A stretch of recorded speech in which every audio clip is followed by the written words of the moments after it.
So now we're going to put the air handler in place. This is a little tricky, but I have extra screws in case I drop one. Got these two, they're going to go in my mouth. I'll crawl up here, get myself nice and comfy. I've already repaired the plenum from earlier. Everything's still out of my way. I have my drill sitting right here on the ladder where I can grab it real quick. And we're just going to put them in.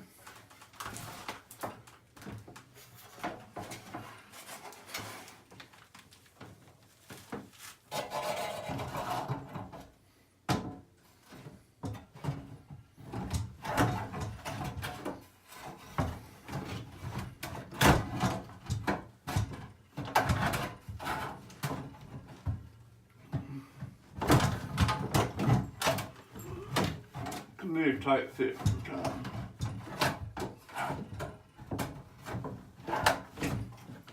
So what I do to hold it in place, put my fist up against this top of the panel, pushing up.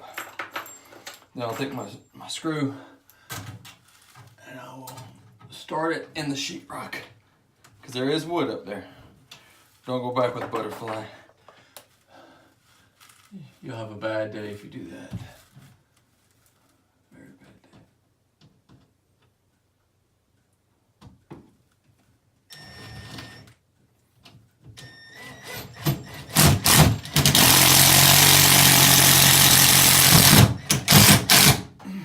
One side.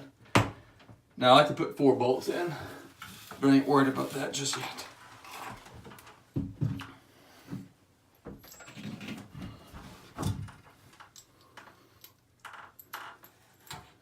Be cautious of your copper. Copper's all on this side.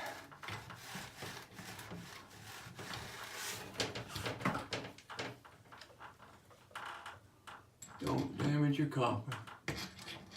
Whatever you do.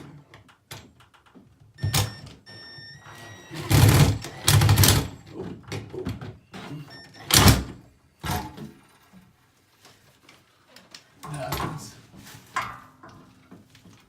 I'm in an awkward position. You don't have much room to work, so you gotta make do. Ow. Okay. Apparently they don't have no wood right there, so we're gonna find the wood.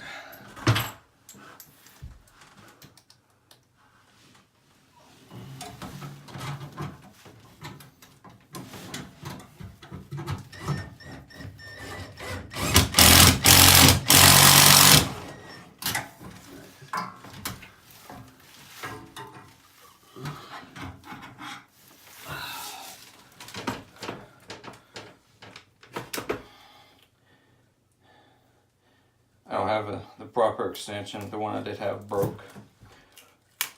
And this kind of came up last minute, so I have not had a chance to purchase the correct extension that I need. So, put them together.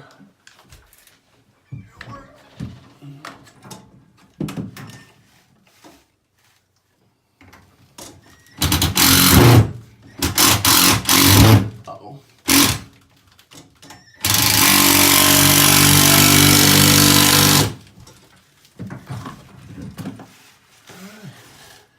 Alright, so that's in. I'm gonna try again on this screw. Try to catch me some meat.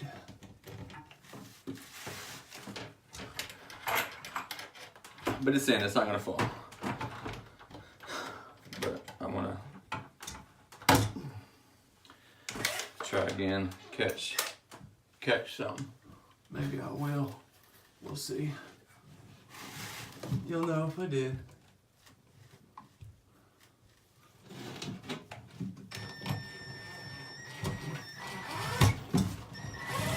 Nope.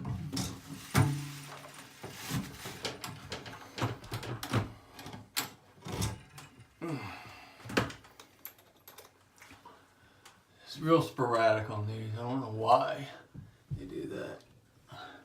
Let's get this side. It ain't gonna fall.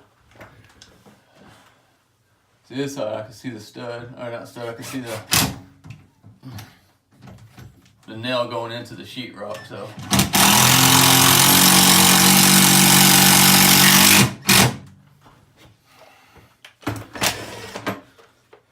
So,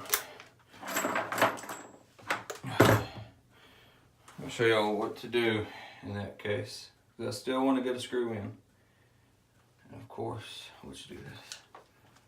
So,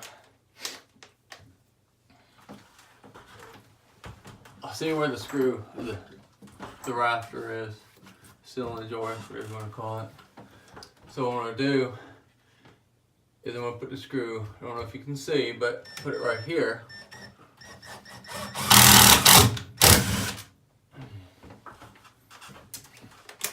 I didn't have a drill bit to fit this, so I used one of the old screws.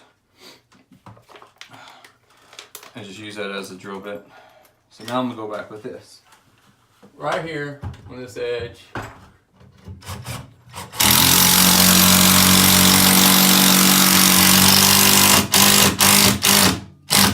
Problem solved.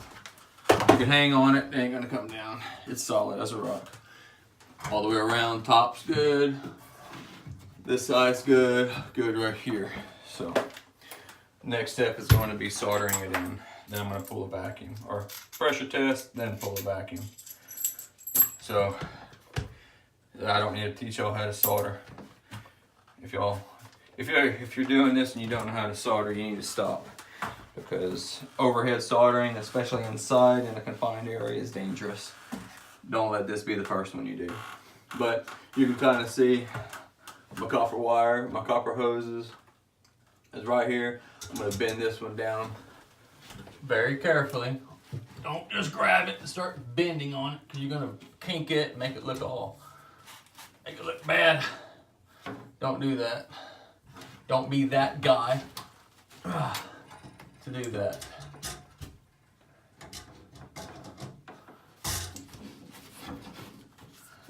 Put a little bit of a twist on this.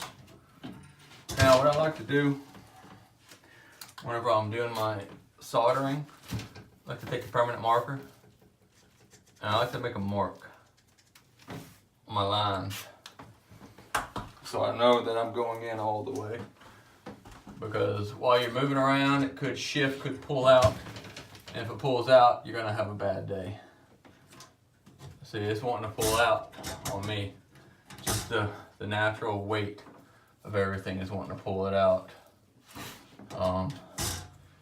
You don't want to just, a lot of times what I'll do is I'll take a pair of pliers or something and I'll set up pushing here. That way whenever I solder, it don't fall out. Same goes for this little fella here. I got a ream, I gotta open this hole up. It's a little, because of the small line, you want to open up all your little lines as much as you can. I usually go, the inner diameter is good enough for me. Tap it, make sure no metal shavings got in there, shouldn't have. Pull your tape off.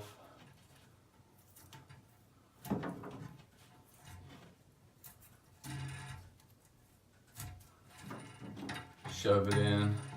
Now I'm sure I'm gonna get a lot of flack about this. I don't care. I was taught this way and it works. I crimp my 3/8 line. I'm not gonna go through the hassle and putting a reducer going from 1/4 inch or 5/16, whichever you're looking at, plumbing or HVAC. It's good, solder it in. Be aware of what's beyond your solder joint. Even though this is 5/8 sheetrock up here and it's supposed to be fire protection, be mindful of this. You don't want to start a fire. It's always good practice to have a fire extinguisher nearby. That way, if something were to happen, you can just unload that fire extinguisher on the fire.